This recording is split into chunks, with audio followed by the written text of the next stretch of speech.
हर कलाकार का सपना होता है कि वो पर्दे के पीछे भी अपनी पहचान बनाए। सतीश कौशिक ने 1973 में फिल्म रूप की रानी चोरों का राजा से निर्देशन में कदम रखा। फिल्म उस दौर की सबसे महंगी फिल्मों में से एक थी और निर्माता बोनी कपूर ने इस पर अपनी पूरी पूंजी लगा दी थी। नतीजा भारी नुकसान।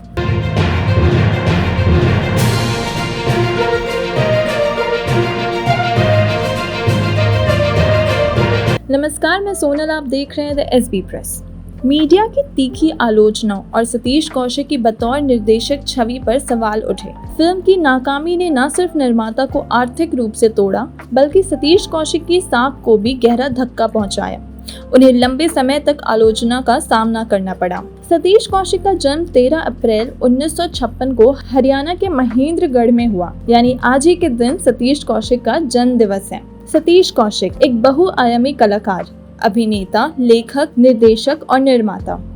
मिस्टर इंडिया का कैलेंडर, दीवाना मस्ताना का पप्पू पेजर और न जाने कितने किरदार जिनसे भारतीय दर्शक हंसते हंसते लोटपोट हो गए।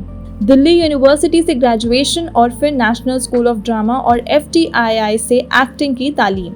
लेकिन जितने रंगीन उनकी फिल्मों की दुनिया थी, उतने ही उतार चढ़ाव से भरी उनकी निजी और पेशेवर जिंदगी रही। 2003 में आई सलमान खान की फिल्म तेरे नाम सतीश कौशिक के निर्देशन में बनी। फिल्म हिट रही, लेकिन विवादों से भी जुड़ी रही। कई आलोचकों ने कहा कि फिल्म मानसिक बीमारी को ग्लैमराइज कर रही है। एक तरफ जहां सलमान के अभिनय की तारीफ हुई, वहीं दूसरी तरफ मानसिक रूप से बीमार व्यक्ति को रोमांटिक हीरो बनाना नैतिक रूप से गलत बताया गया। इसके अलावा फिल्म की कहानी को दक्षिण भारतीय फिल्म सेतु की कॉपी माना गया। हालांकि सतीश कौशिक ने कभी इस पर खुलकर बयान नहीं दिया, लेकिन इंडस्ट्री में ये चर्चा लंबे समय तक रही। सतीश कौशिक की निजी जिंदगी भी कुछ कम दर्दनाक नहीं रही। 1996 में उन्होंने अपने 2 साल का बेटा खो दिया। यह दुख उन्हें अंदर से तोड़ गया। इसके बाद लंबे समय तक वे मानसिक तनाव में रहे। 2012 में वे एक बार फिर पिता बने, सरोगेसी के जरिए।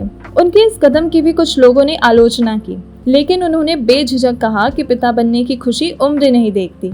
समाज के दोहरे मापदंडों पर भी यह प्रतिक्रिया उनकी सच्चाई और दृढ़ता का प्रतीक थी। सतीश कौशिक के कुछ राजनीतिक कनेक्शन भी चर्चे में रहे। कुछ लोगों ने आरोप लगाया कि उन्होंने सरकारी संसाधनों का इस्तेमाल अपने प्रोजेक्ट्स के लिए किए। हालांकि कोई ठोस प्रमाण नहीं मिला, लेकिन राजनीतिक गलियारों में यह बातें अक्सर होती रहीं। कई बार उन्हें सरकारी इवेंट्स में देखा गया, जहां उनकी उपस्थिति को प्रचार से जोड़कर देखा गया। 2023 में एक ऐसी घटना हुई जिसने सतीश कौशिक को एक बार फिर विवादों के घेरे में ला दिया। होली के मौके पर गुरुग्राम के एक फार्म हाउस में आयोजित पार्टी में सतीश कौशिक की अचानक मृत्यु हो गई। उनकी मौत ने जहां उनके चाहने वालों को चौंका दिया, वहीं इसके बाद जो खुलासे हुए, उन्होंने कई सवाल खड़े कर दिए।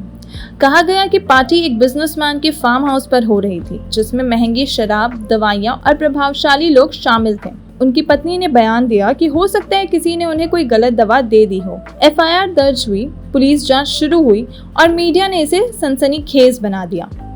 कई लोगों ने सवाल उठाए कि क्या ये सिर्फ एक हार्ट अटैक था या इसके पीछे कोई साजिश।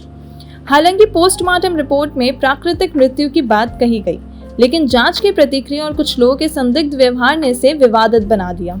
सतीश कौशिक की मौत के बाद एक और नाम उभरा, वेदांत खन्ना, दिल्ली का एक मशहूर बिजनेसमैन जो कथित तौर पर पार्टी का आयोजक था। सूत्रों की माने तो इस पार्टी में कई हाई प्रोफाइल लोग शामिल थे और वहां कुछ संदिग्ध गतिविधियां भी देखी गई। एक महिला ने यह तक दावा किया कि सतीश कौशिक की मौत के पीछे वित्तीय लेन देन से जुड़ा विवाद था। पुलिस ने इस पर कार्रवाई तो की, लेकिन साक्ष्य स्पष्ट नहीं थे। इस मामले ने मीडिया में भूचाल ला दिया और सोशल मीडिया पर तरह तरह की थ्योरीज वायरल होने लगी, पर स्पष्ट रूप से कोई निष्कर्ष नहीं निकला।